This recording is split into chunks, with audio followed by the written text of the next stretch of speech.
A pleasure to meet all at last, and welcome back once again to HJN Super Graphics. For this installment of HJN, I would like to talk a bit more about the Resident Evil Remake series, since while I have talked a bit about the second and third games, which were remade in 2019 and 2020, I certainly covered those in the first HJN Graphics in 2021, but since then, they remade the fourth game. Yeah, especially after a lot of the stuff that went on with Ethan Winters. That same year, 2021, brought us Resident Evil Village, and there's been talks about a supposed Resident Evil 9. But, fun fact, Resident Evil 4 originally had Leon Kennedy in it as the main protagonist, and the main playable character, of course. Well, the remake is also where you play as Leon Kennedy. And wouldn't you know, Kennedy is he's probably going to be in the upcoming 9th installment. And while Capcom is more or less confirmed of it being an actual project that they are, in fact, in production with, Leon Kennedy as the new main protagonist, I mean, it was nice to be able to play Ethan Winters as well as Chris Redfield for a little while in the last game, but to have Leon back at it again, at the helm, will be a great thing. He's probably one of the best out of all the protagonists so far. And with the fourth game remade in 2023, it's pretty much no exception. Leon Kennedy is in fact the same man responsible for, at a pretty young age, he entered the Raccoon City Police Department, originally under a bit of investigation in Raccoon City. A bunch of mysterious murders had taken place, and while his arrival at RPD station was a bit late, his coming was certainly well met. I mean, they were ready to have a welcome party for him and all that.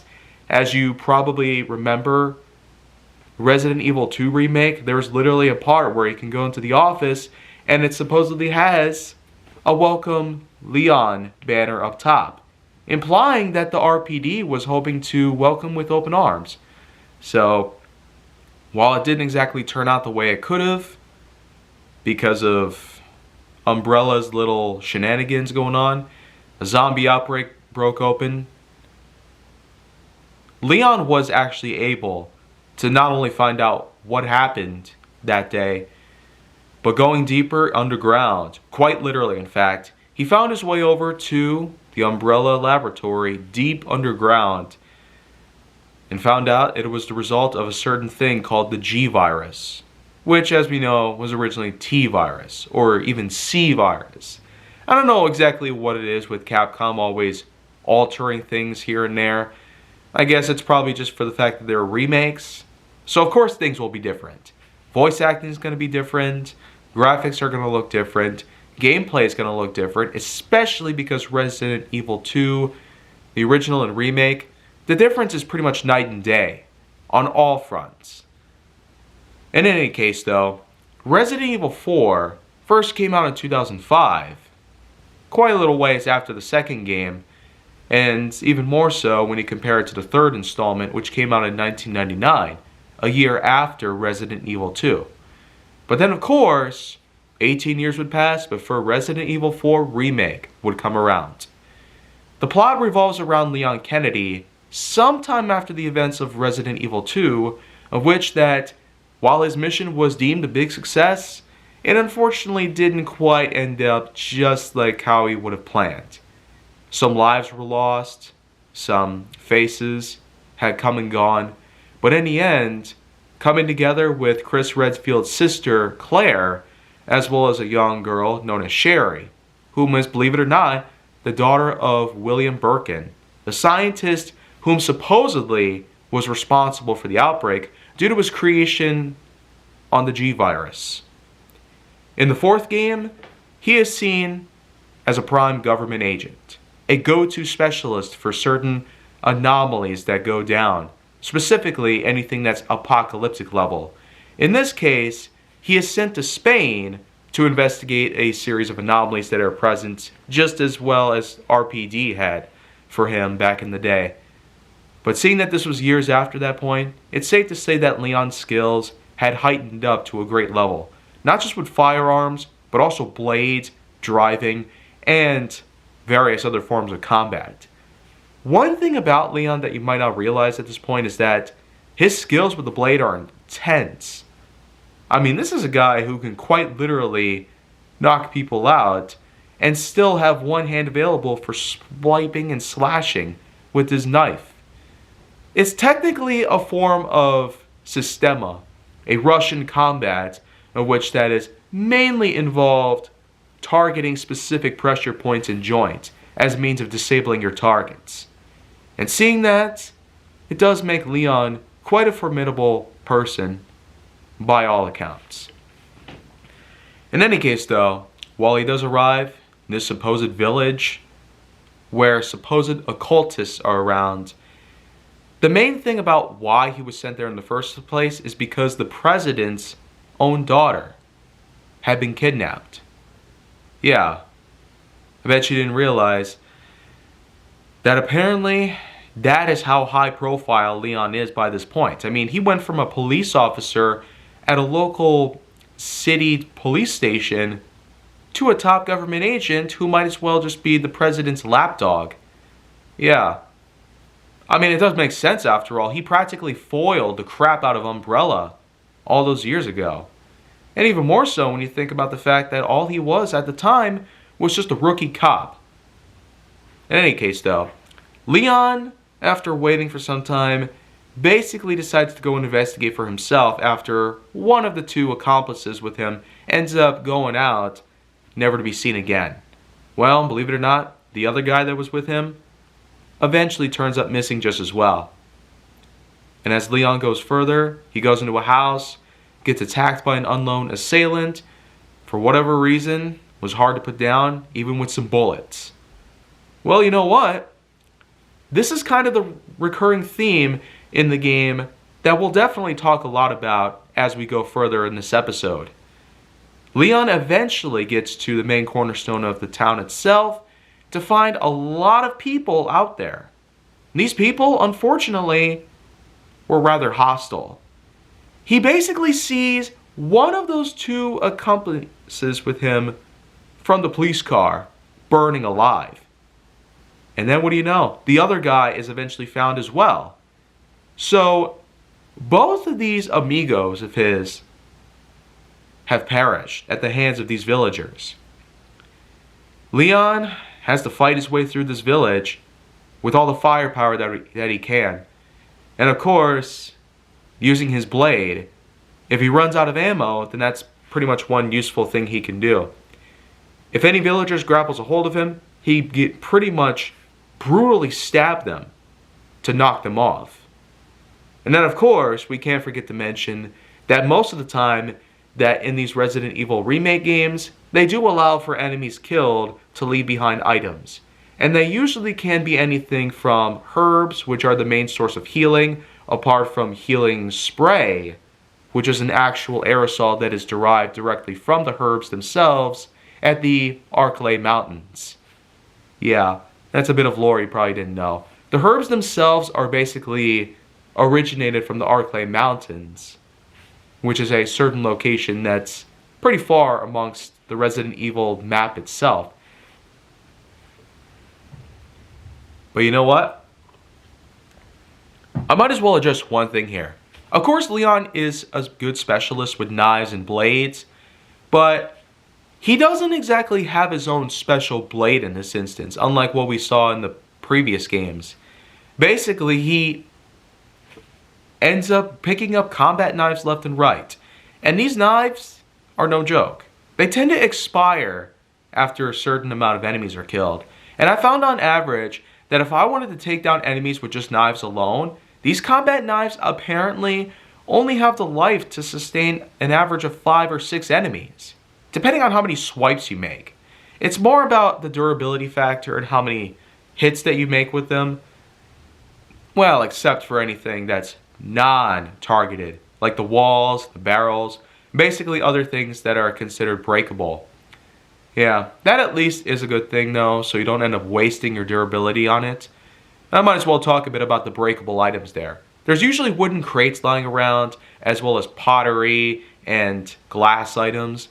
They also can contain a good amount of items, which can include ammo and herbs, and sometimes other things as well.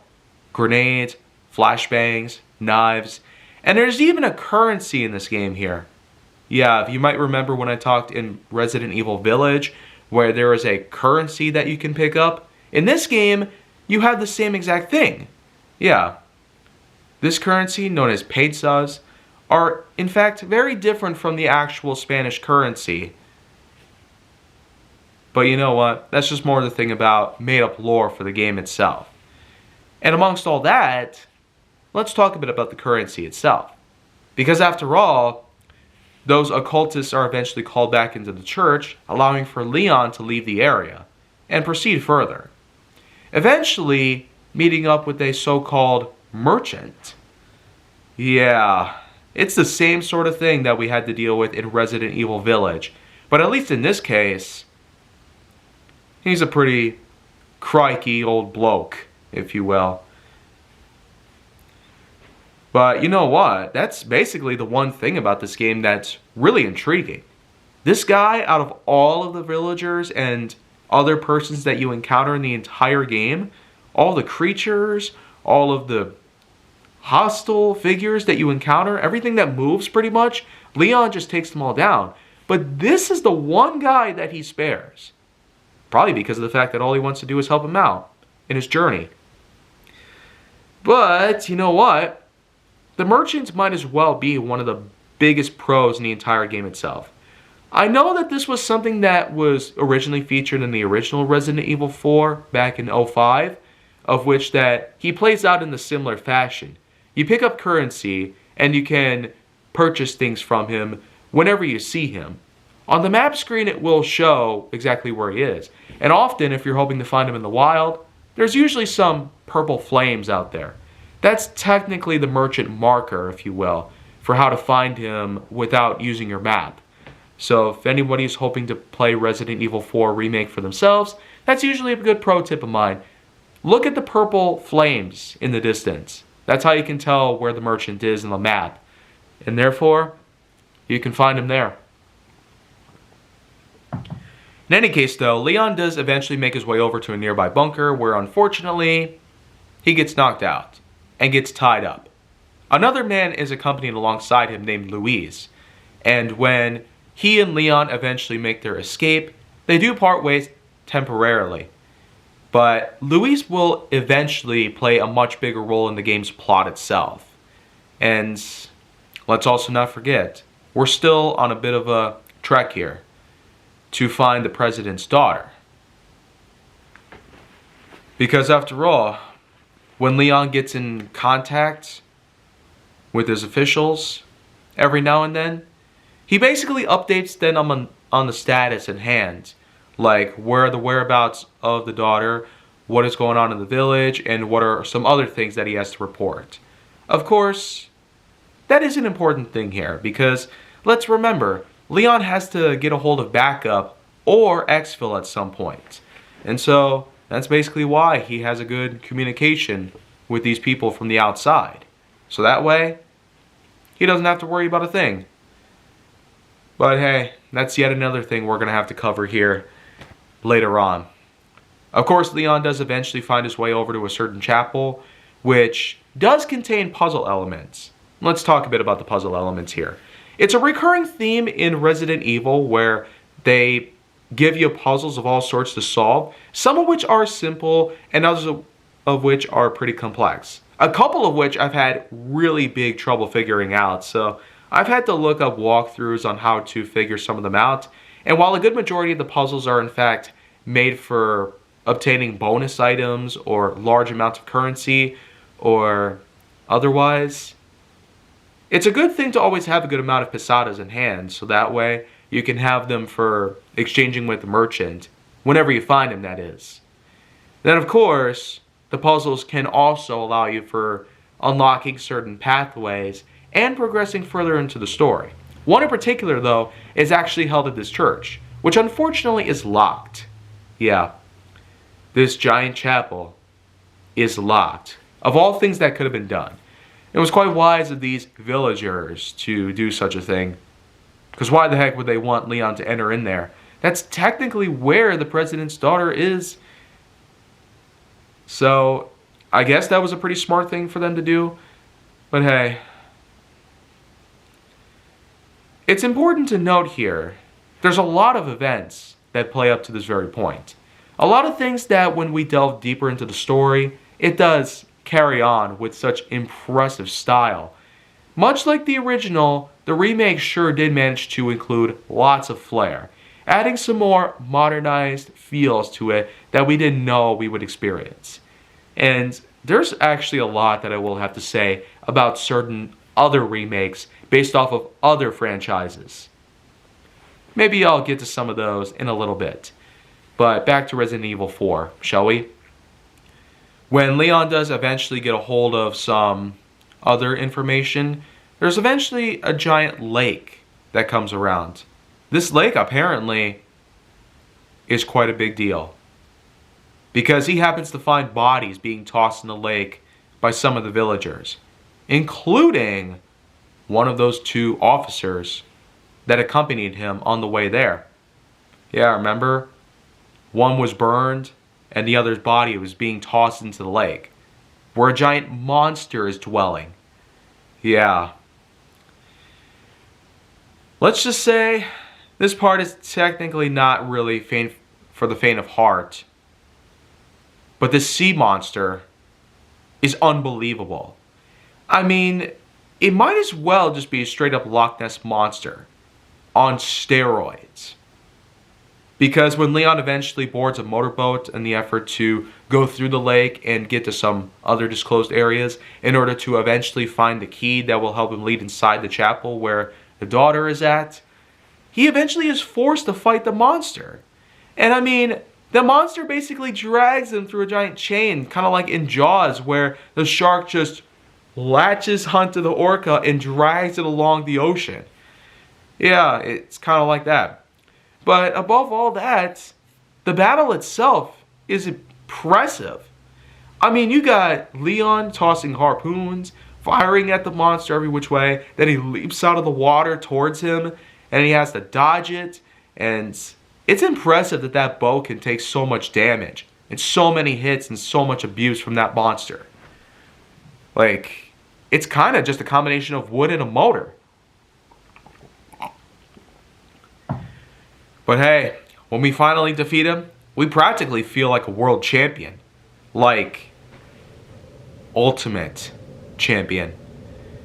I mean, we killed a giant sea monster, for crying out loud. What's next? Are we going to kill the bloop or something? Anyways, though, it might as well be clear at this point that this is actually just a taste of what the game itself has to offer. It might have been a boss fight, but it's only one out of several that take place. And I tell you, I can't wait to talk a bit more about some of the others. Well, this sea monster, once he's defeated, you're more than free to roam around the lake as you please. There's several areas that you can explore, a couple of which might require some puzzle solving, a few of which are indeed paths that you can explore every which way. One of which in particular takes you to a cavern where you can climb up some ladders and go through some makeshift catwalks. And they will in fact take you all around the caverns on a nice little spelunking quest, if you will. There's a good amount of treasures that you can find over there, which you can in fact convert together and mix them all up in order to give to the merchant. I might as well mention real quickly that when it comes to the treasures, there's a good amount of jewels that you can find.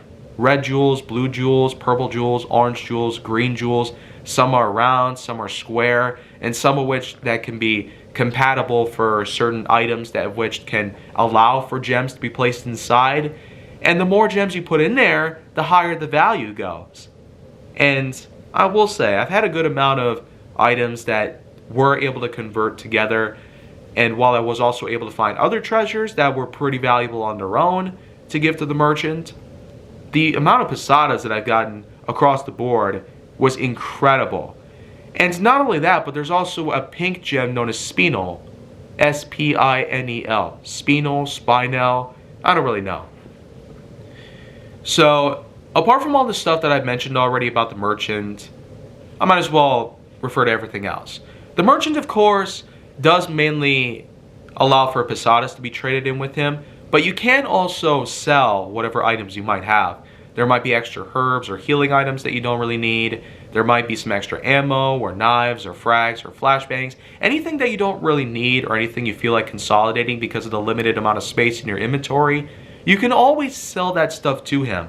And he'll be more than happy to fix you up with anything new. Anything that could be more powerful even. Because the weapon variety in this game is way more impressive than I would have realized. There's so many weapons in this game.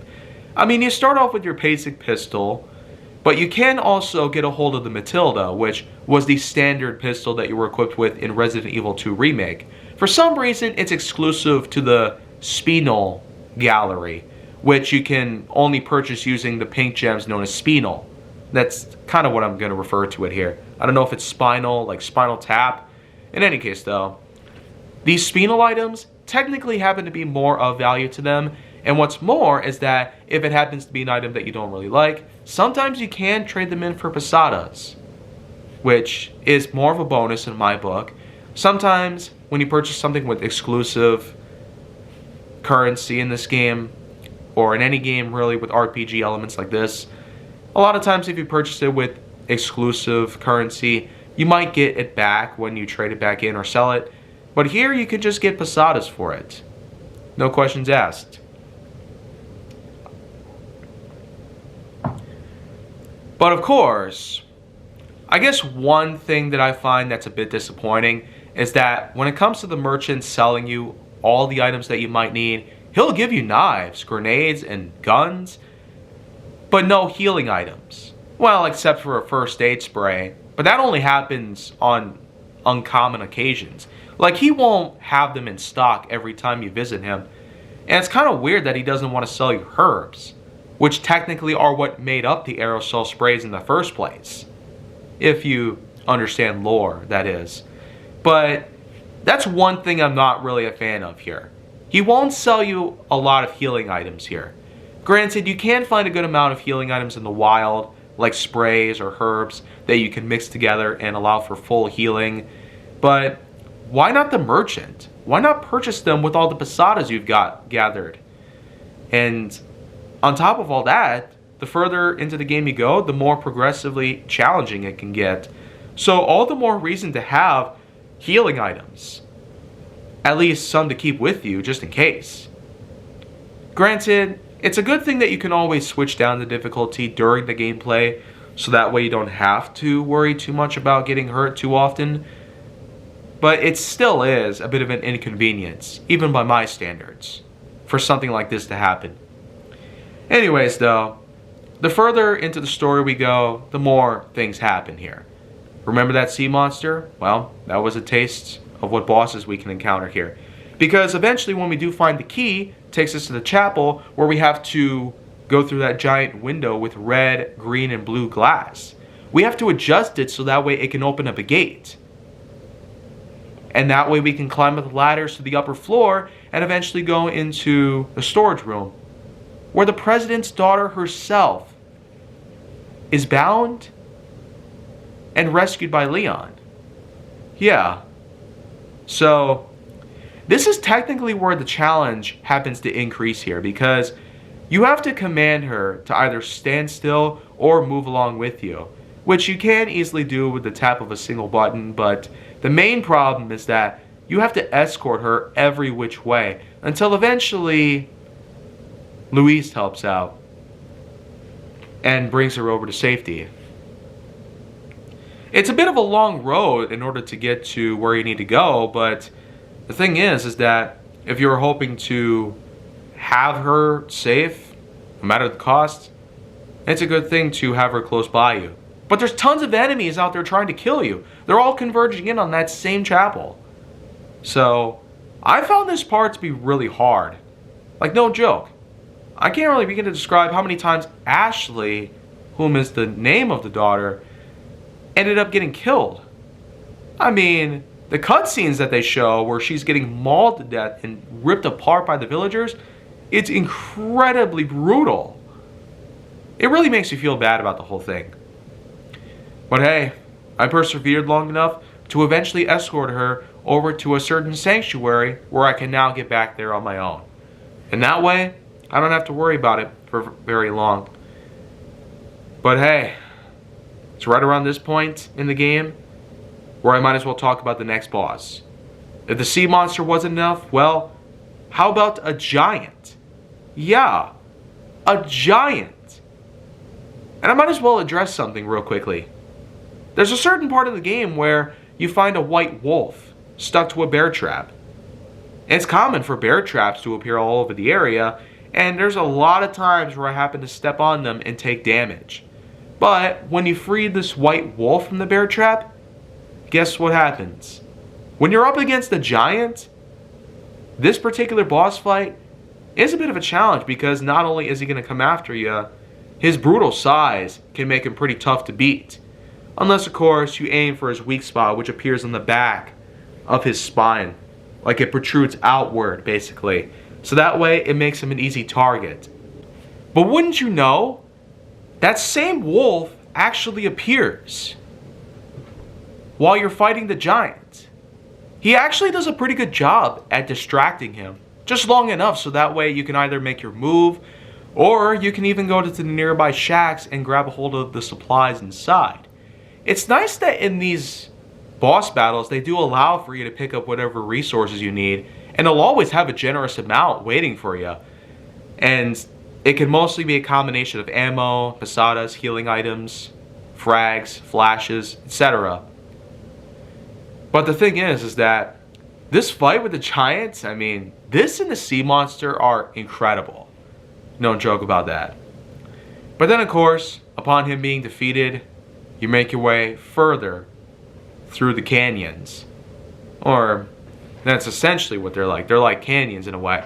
Small, low-lying passes that do eventually allow you to go even further.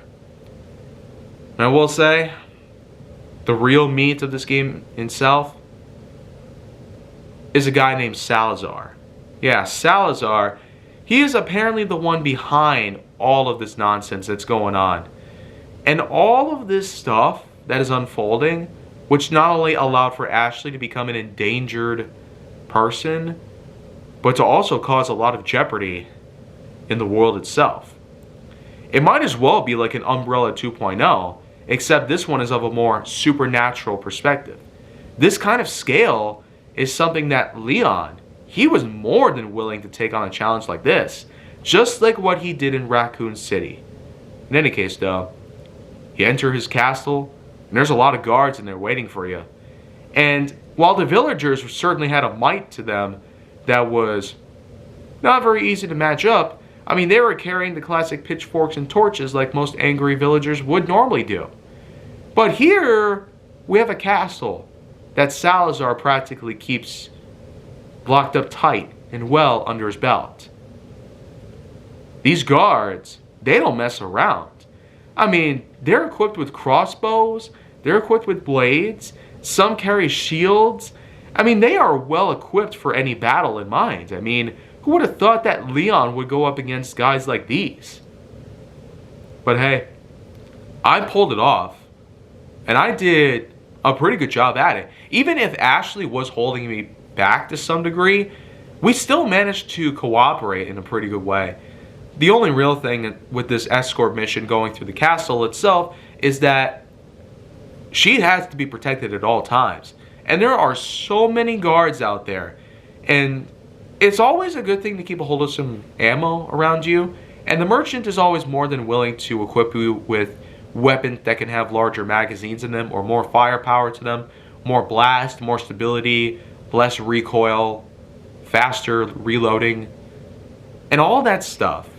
The Posadas will always be allowed to upgrade your guns in any ways and purchase new ones whenever possible. There's always the chance though that apart from the usual guns like handguns, shotguns, revolvers, submachine guns, assault rifles, snipers, there's also the added of bolt blasters. Yeah, a gun that could fire bolts. Sort of like spears or harpoons in a way. And then there's the RPG 7. Yeah, an RPG in this game. The original kind of did the same thing as well. No doubt about that. But hey, going in further and all this stuff here, with Ashley coming and going, Luis occasionally joining you in on the ride, more puzzle solving, a mine cart. Yeah, no joke. You go into some mines at one point, and Luis and Leon are riding on a mine cart. And you have to control it so that way it doesn't fly off the track. And occasionally, there will be some guards coming after you. You have to shoot them off or blow them up, for the most part. It's incredible how much dynamite these guys can carry a lot of times. But you know what though? With all of this in mind here, and the fact that the giant comes back as well as an armored counterpart, yeah, 2 giants you have to face at some point over a pit of lava. It's as if the game couldn't possibly be any more challenging. Oh, but you know what? It actually can.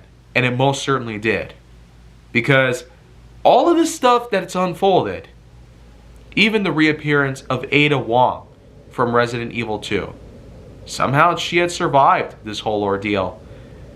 And on top of all that, there was a certain thing that was injected inside of Leon. A leader of the cultists, while he was easy to take down despite mutating into a giant freaky monstrosity in a barn. Oh man. There was this supposed parasite that Leon was injected with, and it practically turns him into a madman with hallucinations and even occasional unconsciousness. But all of this stuff might as well be considered child's play, because one final encounter with the merchant, and eventually one final meetup with Salazar. Yeah, a large atrium essentially becomes the fighting grounds for the main man at hand. Not even those dudes with giant Wolverine-like claws, whom are blind. Not even they compare. Those guys were pretty tough as well. But you know what? Salazar, he is the real monstrosity in all of this. He might seem like a little guy, not capable of doing much, but oh man, he transforms into a giant, pulsating thing. Not much to describe about the whole thing. It's just an incredible way to reveal a final boss in a game like this. But wouldn't you know, he's incredibly hard. Appropriately so, because he's the final boss after all. And while his pattern was pretty easy for me to memorize, the main problem I might have had was the fact that sometimes he'll lunge in and bite me up until I'm dead. That seems to happen a lot. It's yet another one of those cases, believe it or not, where I ended up dying so many times. I cut my losses and ditched the final boss. Yeah, I ended my gameplay right at that very moment. So, that's pretty much it. Resident Evil 4 Remake. The absolute best out of all the ones in the series so far. And while 4 of the games have been remade, it kind of makes me wonder, are they going to remake Resident Evil 5? Because that game was pretty fun too. Despite the fact that the so-called K2 Industries, the same company that ripped off Resident Evil to begin with back in 2000 with Countdown Vampires, had... Yeah, it's crazy when you think about it. A horrible Resident Evil ripoff was made by K2. But then, 9 years later, they come out with Resident Evil 5, an official entry in the series by Capcom and K2. So, how is Resident Evil 5 remake going to take place? We know that it's going to involve Chris Redfield again, but I just don't know how that's going to work out.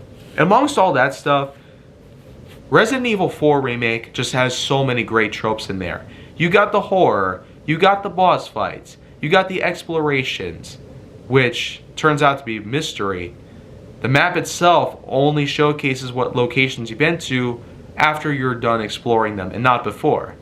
Of course, it does blank everything up, so that way you can't really tell where it's going to be and what it's going to look like on the map until you manage to uncover it and discover the zone in particular. That's always a good thing to have, you know? The idea of mystery in a game like this. It's always a good touch. And on top of all that, to have a merchant in this game really does amp up the RPG likeness that we remember. You can't really spell RPG without currency and a merchant to trade in with. So with everything that's been put together here, from the main story to the side quests to the currencies to the weapons and the boss battles, everything combined creates one amazing presentation.